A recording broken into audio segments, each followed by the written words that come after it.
내가 전번에 올린 영상 중에 보면은 사단지심이라 그래서, 사단지심이 뭐요? 이제 첫 번째가 척은지심. 척은지심은 뭔 뜻이래? 저거잖아. 가엾이 여기고 불쌍히 여기고, 그 척은지심이 이제 그 인지단이다. 이 말은 뭐냐 하면은, 척은지심이 있어야, 척은지심이 사람이 인자해지는 그 인자한 그 근본이다. 그 시발점이다. 이렇게 돼 있는 게 이제 그 척은지심이고, 그 다음에 이제 그 수호지심은 부끄러워하는 거. 내가 뭐 잘못했다든지, 뭐 이제 나쁜 걸 미워하고, 이제 잘못된 걸 부끄러워하고 이러는 마음이 수호지심인데, 그것이 바로 이제 그 의지단이다. 의가 생성되는 의로운 것의 첫걸음이다. 그것이 실마리이다. 단자는 이제 처음 단자니까, 그게 처음 시발점이다.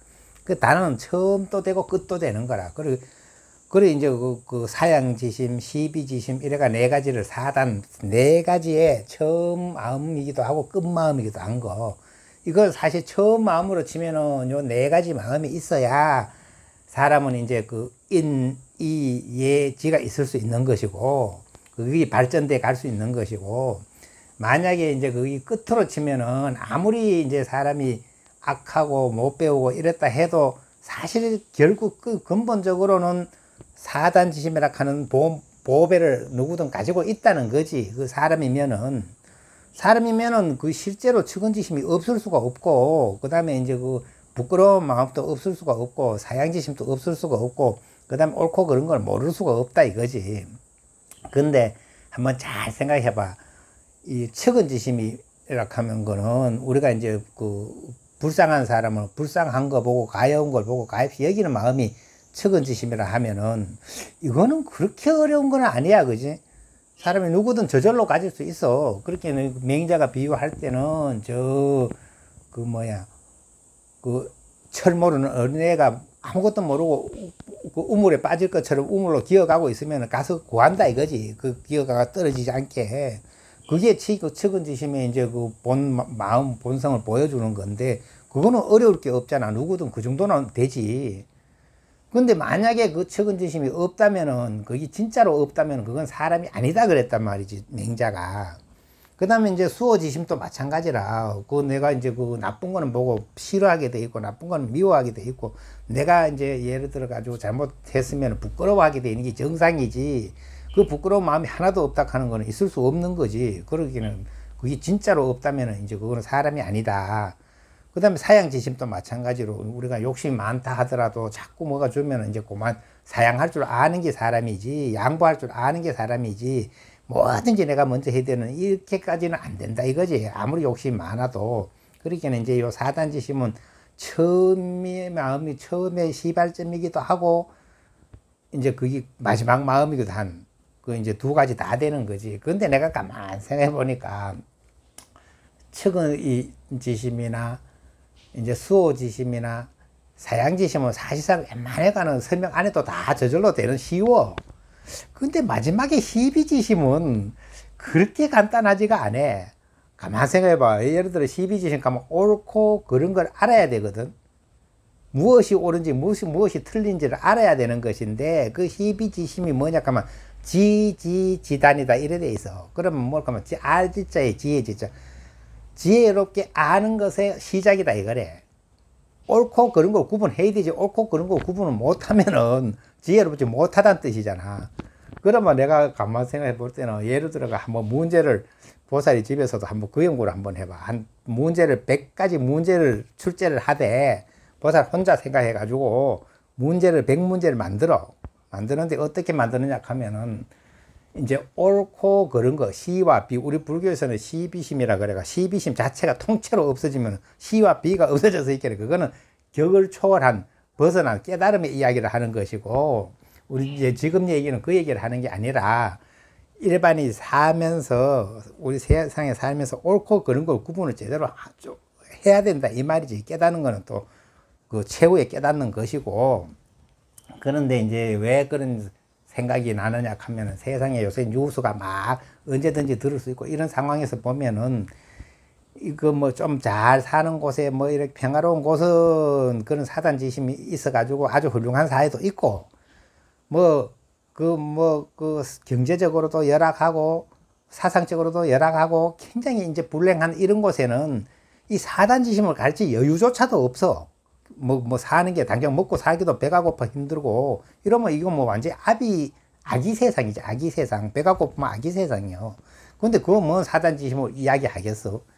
근데 아무리 이제 열악하더라도 그래도 그 최소한의 이제 측은지심, 사양지심, 수호지심은 있을 수 있는데 희비지심은 이게 차이가 엄청나게 많은 거지. 만약에 참으로 옳고 그런 걸 제대로 잘 판단해낸다 하면 아주 지혜로운 사람이고, 만약에 판단하는 게 아주 둔하다 하면 덜 지혜로운 사람 아니요. 그렇게 이건 차이가 많다고 봐야 돼. 근데 참으로 지혜롭자면은 옳고 그런 거는 확실히 구분해내야 되는데, 옳고 그런 것을 구분하는 데는 그렇게 내가 그 보살한테 100가지 문제를 한번 스스로 내보고 스스로 답을 정해봐라 하면은, 예를 들어서 이제 뭐 가장 우리 부처님 계율로 쳐도 그 시와 비로 따지면 아니다, 그러면 안 된다 하는 거는 일단 계율에 거의 다 있어. 그 예를 들어 사람을 살인이다. 살인을 하는 게 옳으냐 안 하는 게 옳으냐. 당연히 안 하는 게 옳다는 거는 누구나 알잖아. 그 다음 사람이 죽어가고 있으면 구하는 게 옳으냐 구하지 않는 게 옳으냐. 그건 구하는 게 당연히 옳은 줄 알잖아. 이 정도는 좀 가벼운 쉬운 문제가 좀 쉬운 문제지. 이제 사람이 뭐 위험에 처했을 때는 구해야 되느냐 안 해야 되느냐 이걸로 해가지고 구하는 것이 옳다, 구하지 않으면 이제 옳지 않다, 요렇게 하면 막 시와 비를 웬만한 사람 다 구분하겠지. 그런데 점점 난이도를 깊이 내려가기 시작하면은 나중에는 사람들이 이게 옳은지 저게 옳은지 모르는 것도 많아. 그렇겠지. 가만 생각하면 모르는 게 많아. 뭐가 옳은지 뭐가 옳은지 이게 잘못할 수도 많아. 근데 그게 바로 판단하자면은 내가 생각할 때는 시비지심에서 가장 시비지심을 정확히 판단하자면은 그 근본적으로 뭐가 필요하냐 하면 정직함이 필요한 거예요. 정직함. 정직할 수 있으면은 시비지심, 시 옳고 그런 걸 영 틀리게 판단 안 할 수 있어. 웬만하면은 옳고 그런 건 구분을 해내. 이제 정직하게만 하면은. 그러니까 내가 전번에 능엄경에 대해서 올릴 때도 그 능엄경이 그 부처님이 안하는데 처음에 이제 질문과 답을 하기 시작할 때 부처님이 안한테 그래 말씀을 하시거든. 내가 지금 너한테 질문을 할 테니까 너는 정직한 마음으로 답을 해라. 그러니까 이제 정직하지 않은 마음으로 답을 하면 안 되고, 이제 날 속이지 않는 정직한 마음으로 답을 하되, 모든 부처님은 이 정직한 마음 하나로 부처에까지 이르렀다. 그리고 여기서 벗어나면 안 되는 거예요.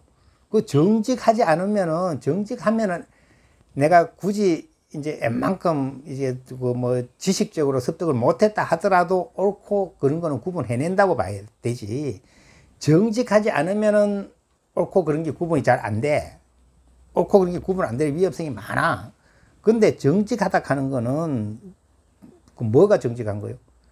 거짓말 안 하는 거. 내가 거짓말 안 한 게 정직한 건데, 공자는 제자한테 그랬잖아.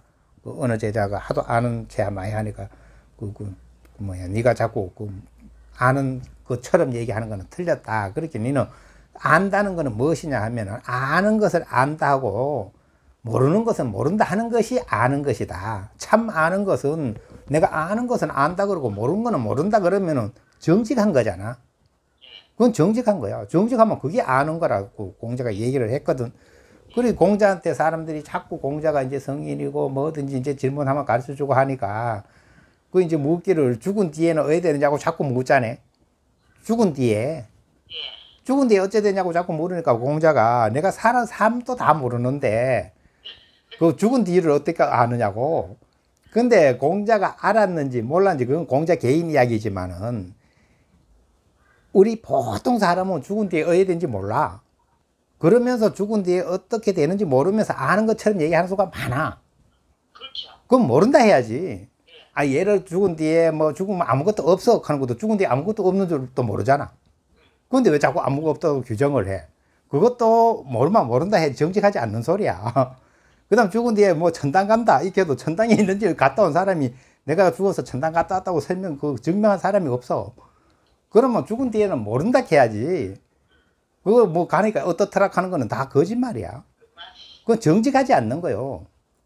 그러기엔 정직한 거는 내가 아는 걸 안다고 모르는 걸 모른다 하면은 이제 그거 시비지심으로 따질 때 옳고 그런 거 구분해낸다 이거지.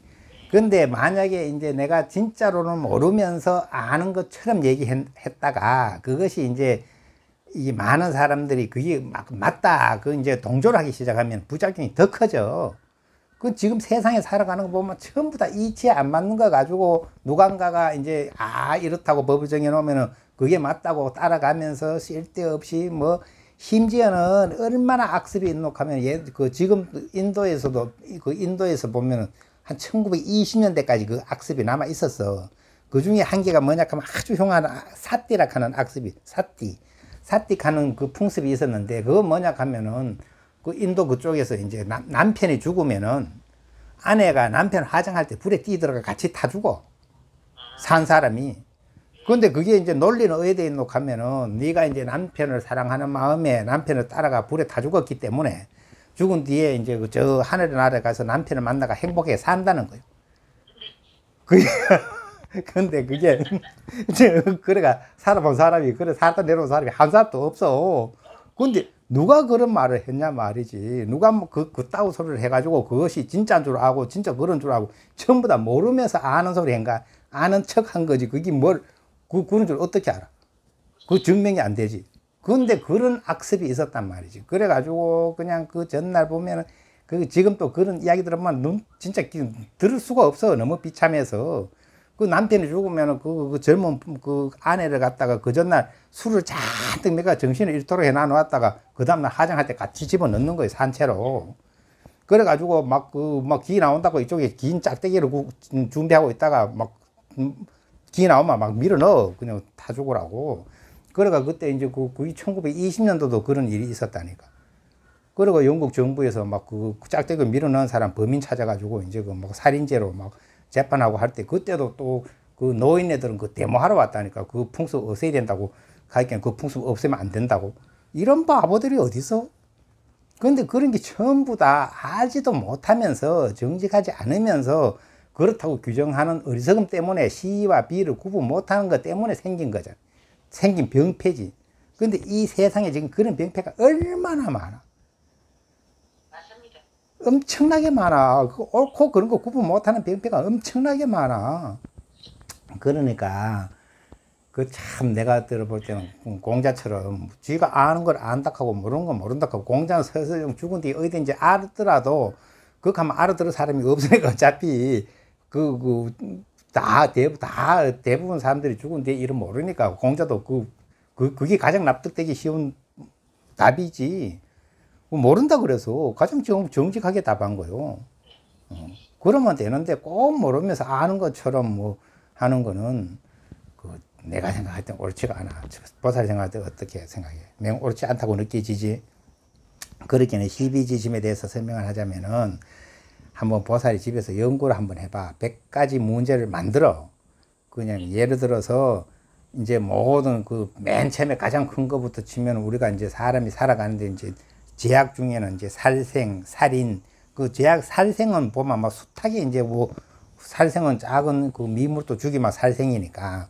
그 살생들은 생활 속에 많이 있지만 살인이라 하는 거는 사람과 사람끼리 죽이는 거는 더 큰 제약이지. 그런데도 전쟁에 나가 살인을 하고 막 사람이 죽고 하는 거는 뭐 지금 그런 수가 많잖아, 인류 역사에. 그래 이제 큰 제약으로 따질 때 우리가 이제 계율에도 그래 나오잖아요. 이제 비구계율은 맨 처음에 나온 게 도, 살망. 그러니까 음행이 첫 번째고, 두 번째가 도둑질이고, 세 번째가 살인이고, 네 번째가 망어, 거짓말이라. 이 네 가지가 가장 큰 잘못하는 있는 내용이지. 그러면 그게 옳고 그르고로 따지면 이 네 가지가 하면 안 된다는 뜻이고, 안 하면 옳다는 뜻이잖아. 시와 비잖아.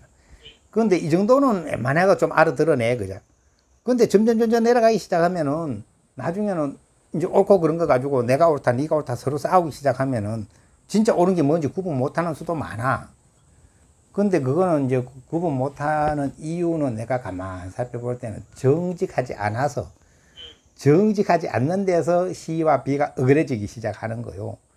정직하기만 하면은 내가 100가지 문제 쭉 내고 봤을 때 이제 세밀하게 내려가기 시작하면 내가 생각할 때는 그래. 진짜로 지혜로운 사람은 이제 그냥 보통 보편 타당하게 옳고 그르고를 구분해내는 거는 웬만한 사람은 해낸다고 봐야 되는데, 웬만큼 돼도 지혜롭지 못하면 구분 못하는 것이 뭐냐 하면은 이제 예를 들어 수행자가 됐거나 이제 수행으로 들어갔거나 이래 들어가기 시작하면 이제 수행을 하다가 보면 또 경계락한 것이 나타나고 깨달음이락한 것이 나타나고 막 이렇단 말이지. 그럴 때 보면 숱한 경계가 있단 말이야. 사람의 의가 다 틀리기 때문에 그 경우에 따라 가지고 이제 수행을 잘하면 어떤 사람은 신통이 생겨가 뭐 헐헐 날아다니는 수도 있고, 뭐 신통이 생겨가지고 막 용하게 막 전쟁이처럼 잘 마치는 수도 있고, 또 그 신선이 돼가지고 뭐 구름 타고 날아다닐 수도 있고, 그 다음에 이제 뭐 정말로 이제 그 본심에 기합을 해가지고 이제 무심해지는 사람도 있고, 그 다음에 그 관세음보살처럼 이제 자비로워지는 사람도 있고 있을 거 아니야. 근데 이런 경계에서는 내가 볼 때는 옳다 그러다가 정직하기만 해가 될 일이 아니요. 아니야. 정직하기만 해야 될 일이 아니라, 왜냐면 내가 신통이 생겼는데 스스로 썩는 거지. 진짜인 줄 아는 거지. 진짜인 줄 아면 이거 참 대책 없는 거야. 나는 정직하긴 한데도 내가 쏘가버렸으니까. 그렇지. 스스로에게 쏘갔으니까. 그러면 여기서 스스로에게도 안 쏘을 정도 되면 정말 지혜로운 사람이지. 그리 진짜 지혜를 하는 것은 어떤 이제 수행자에게 있는 것인데, 수행을 하다가 공부를 하다가 이제 경계가 나타났을 때 이 경계가 옳은지 그런지, 그 경계도 옳고 그런 게 있단 말이야. 경계 속에 참 경계라는 거는 내 본 마음 본심에 개합하는 경계라면 옳은데, 이제 내가 우리도 정진하는 것도 수행하는 것도 보면 거의 이제 비롯됨으로 보면 실제로 탐욕에 비롯되어 있거든. 탐욕으로 하는 수가 많거든.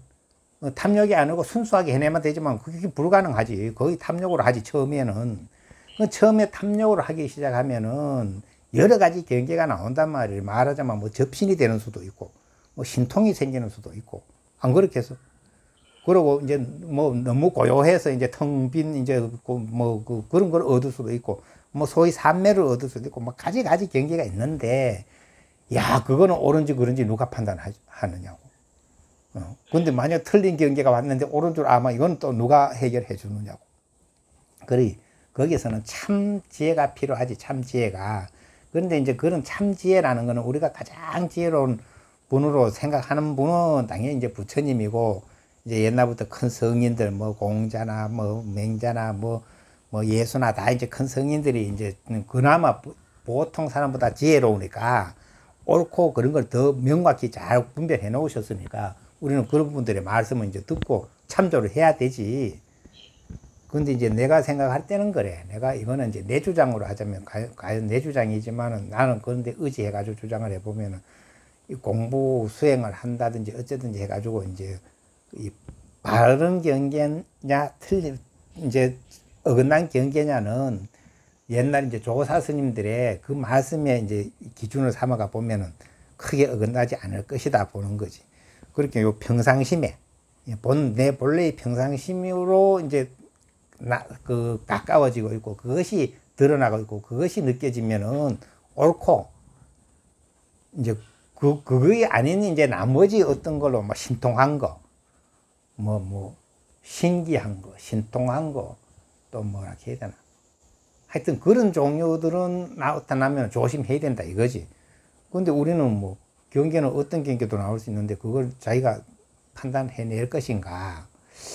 그렇게 그런 거는 이제 이 C와 B는 의논을 잘 해봐야 되는 거라. 그렇게 내가 이제 예를 들어 아직 100가지 문제를 내가 안 내봤는데 이제 문제를 한 100가지를 만들어 가지고 말이지. 예를 들어서 이제 처음부터 가장 큰 것부터 비유하면은 이제 그 공자가 맹자가 얘기했듯이 애기가 이제 그 철없이 모르고 뿔뿔뿔 끼어 가지고 우물에 빠질 것처럼 하는데 이제 가서 구하는 것이 옳다. 그냥 그냥 빠져 죽도록 가만 놔두는 것이 옳다. 이랬을 때 이걸 구분해라 하면 이거는 많은 사람 다 구분해낼 거예요.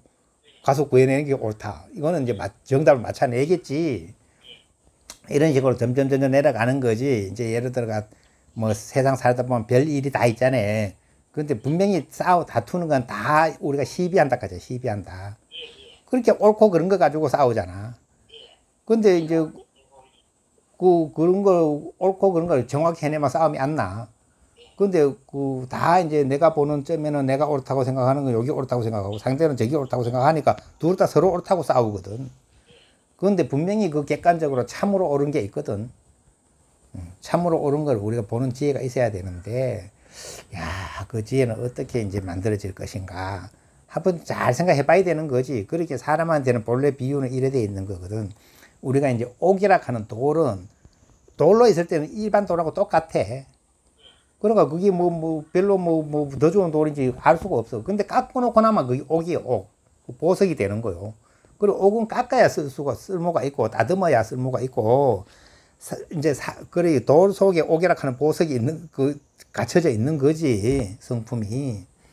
그 사람이라는 것은 본래 이제 누구에게든 간에 사람에게는 어떤 보석이 숨어 있노 하면 사단지심이라 하는 보석이 내 안에 있어. 측은지심, 수호지심, 사양지심, 시비지심, 요 네 가지의 마음이 본래 내 속에 있어. 이걸 보물이라 그래. 보석이라 그래. 내 속에 있는 보석인데, 요걸, 옥을 따듬지 않으면 쓸모가 없듯이, 사람이 배우지 않고 가르치지 않으면은, 이게 개발이 안 돼. 예, 개발이 안 되면은, 그게 보석이 있기는 있는데, 이게 뭐가 옳은지도 모르고, 부끄러운 줄도 모르고, 사양할 줄도 모르고, 옳고 그런 것도 구분할 줄 모르면 이 사람이냐, 이 말이요. 근데 이제 왜 그런 생각이 갑자기 이렇게 드느냐 하면, 우리나라는 원체 잘 살아서, 사단지심은 원하지 않을 만큼 평화로운 세상이라고 말할 수 있는 건데, 원체 이제 잘 사니까 맨날 이제 시비하는 거지. 네가 옳다, 내가 옳다 싸움하는 거지. 실제 그 나쁜 일은 별로 없는 거지. 근데 지금 또 못 사는 나라들을 보면은 특히 북한이나 저쪽 가난한 나라들 보면은 너무 열악해가지고 이 사단지심을 설명할 여가도 없어. 배가 고프니까 남의 거 우선 훔쳐야 되고, 남의 거 뺏어야 되고, 심지어 더 심하게는 IT 같은 데는 사람까지 죽여가면서도 내가 살아야 되고, 이렇게 이게 지옥이지. 그게 뭐요? 근데 어떻게 가르쳐? 그렇게 내가, 참 안타까운 거 아니야? 얼마나 안타까운 일이야. 사람으로 태어나가 이 사단지심이라고 하는 보석을 가지고 있는데, 그 보석을 따듣지 못해가지고, 그냥 옥이 또 보석인데 옥 행세를 못하고 그냥 돌덩어리하고 찡해가지고 돌 취급만 받다가 끝나는 것처럼 너무 애달픈 일이지. 그렇게는 우리가 지혜로우면 한번 잘 생각해 봐야 돼. 옳고 그런 거에 대해서. 우리가 그 세상에 그렇게 깊이 생각 안 해보잖아. 근데 보살도 오늘 내가 숙제를 내줄 테니까 오늘 저녁에부터 해가지고 다음에 한번 내가 물어볼 때까지 문제를 100가지를 보살이 출제를 해. 문제를 100가지를 내. 옳고 그런 거에 대한 구분을 어떻게 하면 옳을지에 대해서 짐작해가지고 문제를 100가지를 내가지고 지민이하고 규민이한테 한번 그거 동그라미 X표 이렇게 쳐가지고 맞춰라 해봐. 그러니까 걔들이 얼마나 맞추나. 근본적인 거는 100% 맞춰, 사람이면은. 근데 너무 어려운 난이도가 높아지면 그거는 사실 맞추기가 쉽지가 않아. 근데 100가지 문제를 어떤 문제를 낼 것인가. 분명히 시비지심은 간단하지가 않아. 근데 내 오늘 요점 뭐냐 하면, 시비지심이 스스로 지혜가 깊어서 시비지심이 지혜롭지 않다면은, 깊지 않다면은, 한 가지 방법은 정직하면 된다, 이 말이래. 정직하면은 그렇게 어긋나게 판단 안 해. 정직성이 있으면은, 그리고 부처님도 분명히 능엄경에서 아난한테 정직한 마음으로만 답하면은 너가 장차 그 마음으로 성불을 한다 그랬거든. 그리고 그건 그리 어려운 이야기 아니잖아. 그럼 정직한 거는 어려운 게 아니요. 그러니까 내가 한번 시비지심에 대해서 보살하고 의논을 한번 해봐야 되겠다 이 생각이 났거든. 여기가 지금 배경이 어디냐 그러면은 여기는 이제 서우남에 선방의 내방에서 요런 문을 열면 이쪽이가 대숲이라. 그래서 오늘 요 밖에 나가려다가 여기서 한번 앉아가 배경이 어떨까 모르지만 이렇게 녹음을 한번 해봤어. 텔레비 서운함 약전에 나왔는데 보니까 얼마나 더 많던데. 뭐 8만 대장경이 거기 올라가면 8만 대장경이 아니고 여기는 16만 도자대장경인데 이것이 뭐냐 하면 해인사의 8만 대장경 고려 8만 대장경 목판에다가 앞뒤로 새겨져 있거든. 그런데 한쪽 면을 여기는 이제 도자기로 구우니까 한쪽 면으로 되니까 장수로는 배가 되는 거지, 배. 예, 그러니까 16만 장이 넘지. 그렇게 그 8만 장이 넘으니까 그건 모셔놨단 말이지. 그러니까 뭐 그 아주 자리도 좋고 시원하고 좋아. 그것도 그렇고 그것도 볼만하고 삼천불상도 전부 옥으로 다그 비전기대. 예, 삼천불상은 여기 우리 선방 앞에 이제 모셔놨고 이제 뭐 16만 대장 도자대장경은 저 위쪽에 그 장경각에 모셔놨거든. 여기는 이제 그 서운함 선방 내 방 문 열어놓고 한번 촬영해 본 거야. 네, 수고했어요.